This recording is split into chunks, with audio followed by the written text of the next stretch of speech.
Welcome along to South Today's Sport. The ANZ Championship got underway this weekend. The Southern Steel losing by 9 to the Queensland Firebirds, but some very good signs indeed.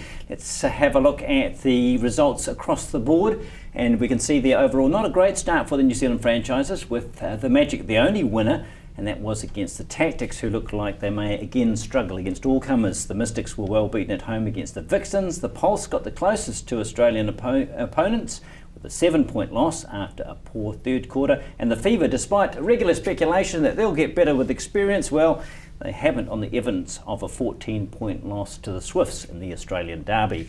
Joining me in the studio, though, is the Vice-Captain for the Southern Steel, Wendy Frew, who is, of course, returning after having a child in the off-season. Good evening, Wendy, welcome along. Thank you very much. Let's just touch on that. Everyone's keen to know how hard it was to get back into playing mode after having Archie. It's certainly been tough, but I think I've always been a competitive person. So, signing that netball contract, I knew I couldn't have too long to chill out and, enjoy motherhood. So, had to get back into things pretty quick, but it certainly worked really well, and it's fantastic being a mum and really enjoying the experience. Well, there's two balances, isn't there? One's the physical preparation, but also the family life now, but you've got plenty of support? Yeah, lots of support. We're really lucky. Both our families are fantastic, and they're always screaming out to babysit Archie. So, we have them as much as we can, but we certainly have to rely on them a wee bit throughout the season and stuff. So it's all working well, and he's a pretty cruisy boy, which helps. Oh, that's fantastic news. All right, let's have a look at the first game. A bad start really cost you. 5 points down, always chasing the game.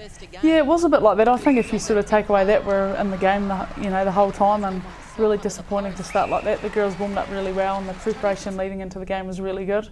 The girls were really confident. We thought we could beat the Firebirds over there. We knew it was going to be tough and we'd have to play, come to the party and have a great game. But certainly just that start got behind, and they probably got a bit of confidence from that, and it took us a while to adjust and catch up.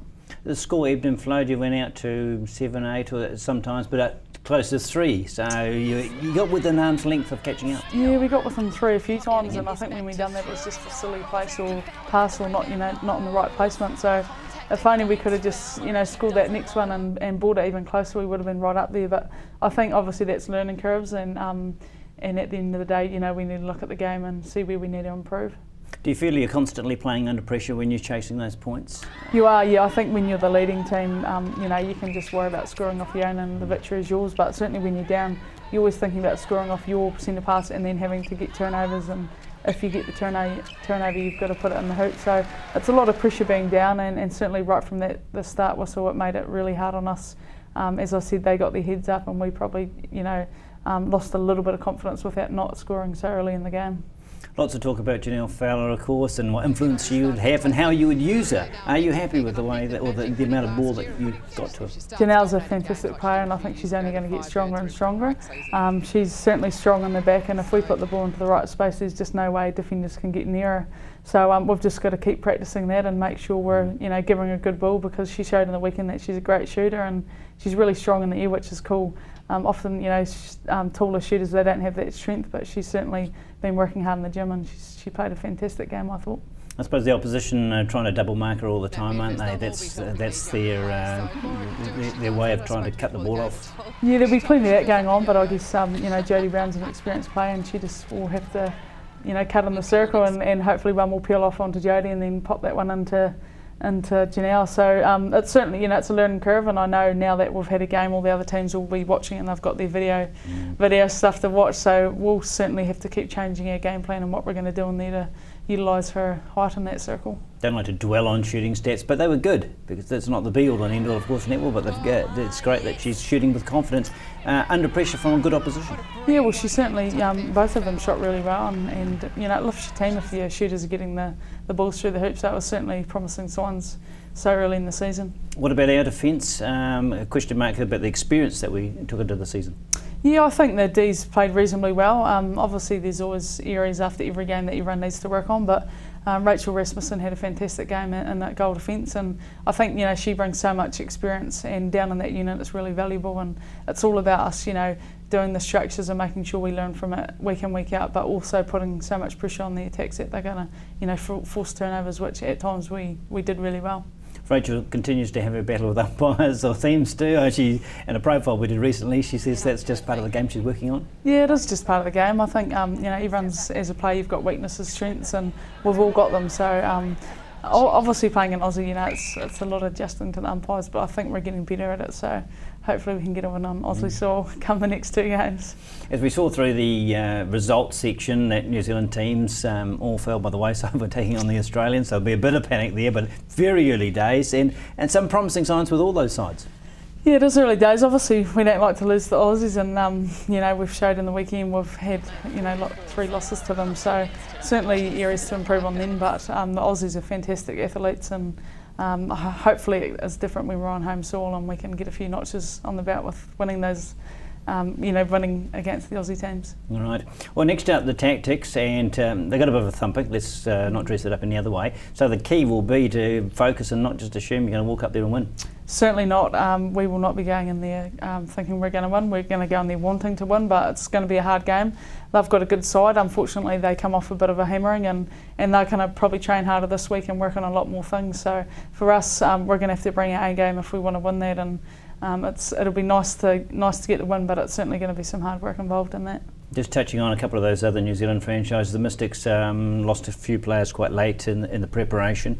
They struggled a bit. There's some room to catch up there, isn't there? Yeah, I think they played pretty good until that fourth quarter, really. So I think they'll threaten a few teams. There's a lot of talk about how young they are too, but I think they showed last night in 3 quarters they could, hold a team like the Vixens. So I think they'll be a threat come the end of the season. And a few of your ex-teammates in yellow, they did well at half-time. It was anyone's game, wasn't it? Yeah, we didn't actually see it because it was straight after our game, but certainly in touch with a few of the Pulse girls, and I know they were really disappointed to lose that game, so they'll certainly be coming hard against, I'm not sure who they've got this weekend actually. It was good to see Liana Leota come back though, wasn't it? Because she's come back fit, rearing to play, and you often think when players go overseas we lose them, but a good example of not doing so. Yeah, Lars is a very passionate netball player. She's a good mate of mine, and it's great having her back on the court. Can't wait to play her in a few weeks and have a catch up and let our wee sons to meet, so that'll be pretty special too. And we all know from last season, first round results don't mean a lot, do they?